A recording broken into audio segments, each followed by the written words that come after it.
Okay, Battle of Mactan. Pag narinig natin yan, alam na natin yung kwento, di ba? Si Lapu-Lapu versus sa mga dayuhang mananakop. Pero, paano kung sabihin ko sa inyo na yung laban na yun, hindi pala talaga tungkol kay Magellan. Ang totoo, ito'y tungkol sa isang matinding away sa pagitan ng dalawang lokal na pinuno. Tara, buksan natin ang totoong kwento sa likod ng kasaysayan. Kaya, ito yung tanong na kailangan nating sagutin. Si Lapu-Lapu ba ay isang pambansang bayani o mas tamang tingnan siya bilang isang political rival? At yung laban sa Mactan, resulta ba talaga to ng pananakop o sa totoo lang, isang lokal na away para sa kapangyarihan? Kasi ang katotohanan, bago pa man tumapak si Magellan sa ating dalampasigan, ang Cebu ay isa ng parang political chessboard. Mainit na ang labanan ng mga pinuno para sa kontrol at kapangyarihan. So, hindi isang payapang paraiso ang dinatnan nila, kundi isang lugar na nag-aapoy na sa mga alitan. At syempre, sa bawat chessboard, may hari.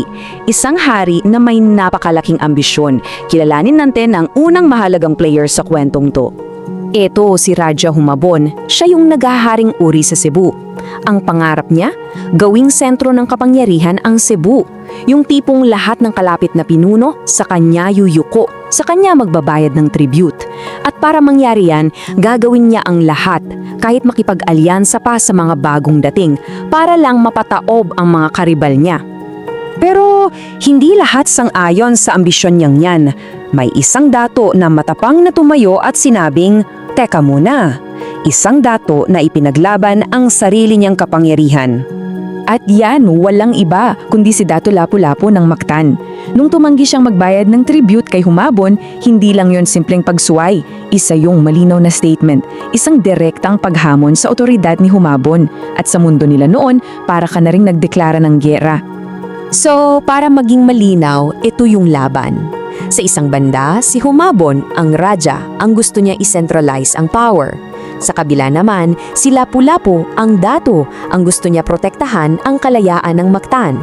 Diba? Centralization versus sovereignty. Dito pa lang alam mo nang may sasabog. At habang nagiinit ang tensyon sa pagitan nilang dalawa, may biglang dumating. Isang bagong piyesa sa kanilang chessboard. Isang piyesa na may dalang mga malalaking barko, mga kanyon at kakaibang lakas. Nung dumating si Magellan, si Humabon sa halip na makakita ng mananakop, nakakita siya ng perpektong pagkakataon. Napakasimple ng plano niya. Number 1, salubungin ang mga makapangyarihang dayuhan. 2, makipagkaibigan at makipag-alyansa. At 3, itutok ang mga kanyon nila, hindi sa kung saan, kundi diretso sa karibal niyang si Lapu-Lapu. Alam nyo, yung ginawa ni Humabon, may pangalan yan sa international politics.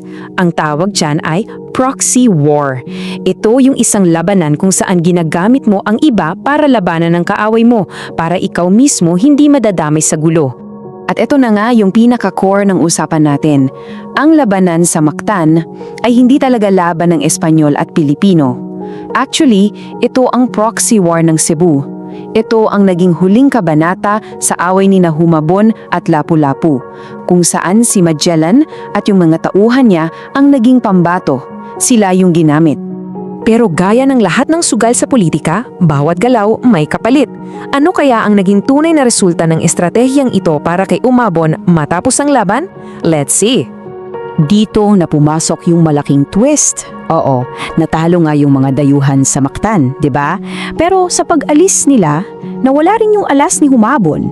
Biglang bumagsak yung kapangyarihan niya. Yung plano niyang dominahin ang buong rehiyon, biglang nag-backfire kasi nawala yung sandata na inaasahan niya. Sa pagkamatay ni Magellan at pag-alis ng mga Espanyol, permanenteng nabago yung balanse ng kapangyarihan sa Cebu. Hindi si Humabon ang masasabi nating tunay na nagwagi. Ang totoo, ang resulta ay isang political vacuum. Isang malaking pagbabago kung saan lahat sila kailangan mag-adjust sa bagong sitwasyon. So, ang kwento pala ni Lapu-Lapu, pag tiningnan natin sa anggulong ito, ay higit pa sa isang labanan. Para siyang isang masterclass sa politika bago pa dumating ang mga Kastila.